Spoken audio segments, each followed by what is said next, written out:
Welcome to another episode of Hot Mess Espresso. Let's get into this week. Hi, everybody. Welcome to the Podcast Connection Network. We did it again. We're back again. Today, we're going to be talking about New Year's resolutions and what it does to our mental health. Amber, Heather, you know those beautiful ladies. Hello. Hi. And we brought on a fourth person. His name is Richard. He is the host of the Men of the House podcast. Hey. We found each other on TikTok, and I started listening to his podcast, and I felt he had value. And so I shared him with the ladies, and here we are. Here we are. So we're excited to have you and watch you grow and flourish. I do want to shout out Heather and Amber. The growth that they have shown since the last time we had an episode is amazing. So shout out to both of you. You're amazing. You're doing great things. I'm proud of you both. So thank you for being a part of the team. Thank you. Thank you. We do want to thank all the listeners out there for sticking with us, hanging out with us. Make sure you check out my podcast, the Everything is Connected podcast, Amber's podcast, Connection Over Perfection, Heather's podcast, Hot Mess Espresso, and the newest edition, Men of the House podcast with Richard. So, make sure you share this. Rate all of our shows, please. That's important to get us pushed out. Rating our shows, commenting, leaving voice messages, engaging in the show however you can. That is important to all of us. So please, if you could do so, that'd be great. So, who's set New Year's resolutions? Anybody? I used to all the time. I used to, for sure. I don't think I set a resolution per se, but more of an idea, like a quality. Explain. I think as opposed to going like, sometimes we set a resolution and we're like, hey, I want to do this for 1 year. Or for whatever reason, we use that 1 year, that first day kind of as a starting point, just like everybody starts a diet on Monday. Maybe because we go to work that day after the weekend. But, for whatever reason, I think there is a value to kind of shutting a chapter and starting a new chapter. Or if you're reading a series of books like that we call life. But, I don't want to just do one thing. So I kind of chose an idea or a principle of consistency. So regardless of what I'm trying to get accomplished, whether it's in my, health, my wealth, my relationships, showing up consistently, doing the podcast consistently, exercising, all these things, that idea, I can make little bitty baby steps towards kind of like a big goal. And I think in a way you'll get a lot more accomplished over a small period of time because, they're like, don't try to slay all your dragons at once. Too many people try to go too far, too fast, all or nothing. And, it's just kind of one of those things. I think that, as long as you're making micro progresses every day, that you can actually impact multiple areas of your life, the multiple things that kind of add up to bring us joy and connection. And so that was kind of the reason that, I did kind of shut the door on 2023 like it was the third book of a series that I'm reading. But, kind of how I'm tackling the series kind of changes with this idea. And I've found it to be successful. I mean, I went to the doctor yesterday, and because my wife and my daughter have both had flu, and since my last visit, I'm down 7 pounds, and I didn't do anything over. How do you do that? I want to lose 7 pounds.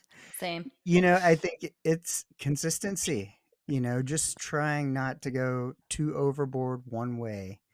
Yeah. Just trying to say, hey, no matter what, I'm going to get some movement in. Or, a big challenge for me as an Uber driver is being on the road. And it's so easy to pull through a drive-through or something when you're hungry. But, I try to pack healthier foods. Or if I'm going to get something, maybe I'll get some brisket because I'm here in Texas and it's readily available.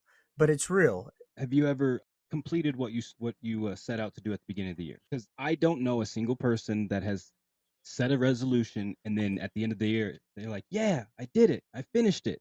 Like nobody's ever talking about that. I don't think so. That goes with that all or nothing mentality, right? That goes with that Right. making it too big that it's not reproducible. Well, I think what happens though is like, let's say you focus on that thing, and then some people they don't see the amount of progress that they want by a certain point, and then they're like, forget about it. We'll just move on to something else or pivot to something else, or they kind of let that one thing fall off, but I don't know that they necessarily choose anything different. They just kind of fall off and they're like, well, kind of we are where we are, and I guess we're going to do what we're going to do. And, there's always next year. Heather, how many New Year's resolutions have you completed? Absolutely fucking none. Why? Because they're supposed to go to February. I didn't know that was a thing.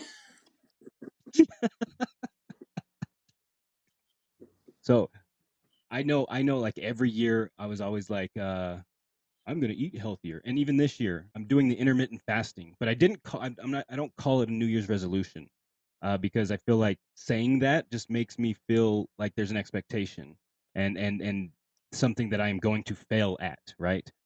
Because I'm like everybody else. I've never, at the end of the year, like, yeah, I finished it. I did what I said I was going to do at the beginning of the year. But I'm doing the intermittent fasting. And on some level, like, I like telling people because it keeps me accountable. But I know that I sometimes have a problem finishing what I start. So if I don't tell people, then I don't have to worry about looking like a failure. hmm I just feel like if you put the term New Year's resolution to it, automatic failure. So what you're doing, Hunter, with not calling it a resolution and just calling it like a choice or whatever the hell it is, probably is going to set you up a little bit better. Yeah. Just because I swear to God, the second you say, "Oh, it's a New Year's resolution," the universe is like, fail. Right. And I did it before the year ended. I did it like in the middle of the week, random day, because I know that mentality. I'll just do it on Monday, just like Richard said. I'll do it on a Mm-hmm. Monday. I'll wait, and then it became a next Monday, a next Monday, a next Monday. I just did it in the middle of the week, and I just started it. Yeah. You almost have to change what the gratification is, as opposed to, let's say, making it, I need to lose 30 pounds. You just need to say, hey, when I lose 2, I'm going to celebrate. Or when I lose 5. Or recognizing the feeling you get from maybe the workout or the exercise, kind of being connected to that and looking at how your day is on the days that you actually get that release, and kind of connecting a gratification to that, which kind of aids in maintaining that consistency. So you're getting, if you can recognize that you're getting more dopamine hits throughout the week just by being consistent, then the goal of, the big chunk of like, how do you eat an elephant one bite at a time? Don't Right. look at the big So for thing. me, what I've noticed, because I would coach women all of the time, working out, losing weight, all of this, and it's that the goal of making it too big, right? So I did a lot of research on consistency and the 80-20 rule and the marshmallow test where, you know, you were put in a room, the kids were put in a room and they were given one marshmallow and said, "Hey, if you wait until I come back, I'll give you 2 marshmallows. So you have a choice to either eat the marshmallow now or wait, and then you can have 2 marshmallows." 80% of the kids ate the marshmallow, only 20% waited. And so 80% of people need instant gratification. Only 20% of people can wait for that long term gratification. And so that's not a bad thing. It's just recognizing the way that your brain works and creating a system that works with your brain. Right. So creating smaller dopamine hits, smaller goals that you can feel accomplished, because then that will snowball effect.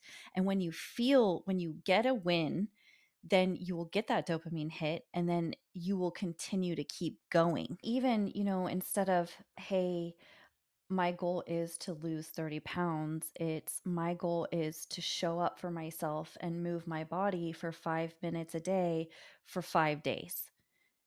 And then and having a visual thing, because most people are visual.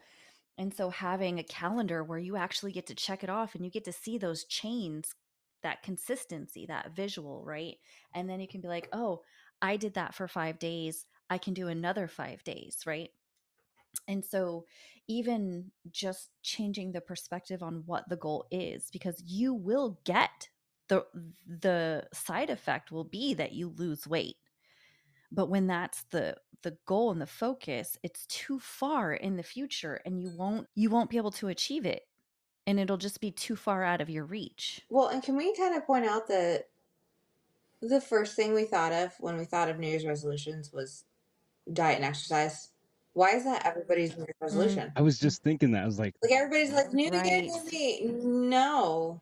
Like it's always diet and exercise, and then everybody like, or quit smoking or quit drinking. yeah, quit smoking, quit drinking. It's all health related, and I mean, there needs to be more emphasis, I feel, on like, yeah, diet and exercise is great, but I'm sticking to my shit that I started randomly in November or randomly in May.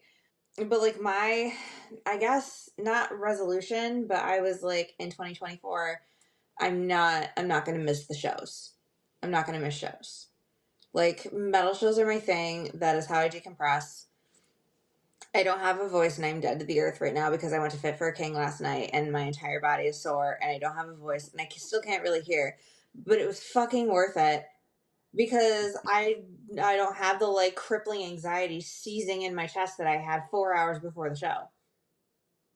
It went away. How does that work? Like, how does that work for you? Because I feel like that's, for me, a metal show is like, at least like a, you know, it seems like it's a lot of anxiety because everybody's pushing people around and like getting all like handsy.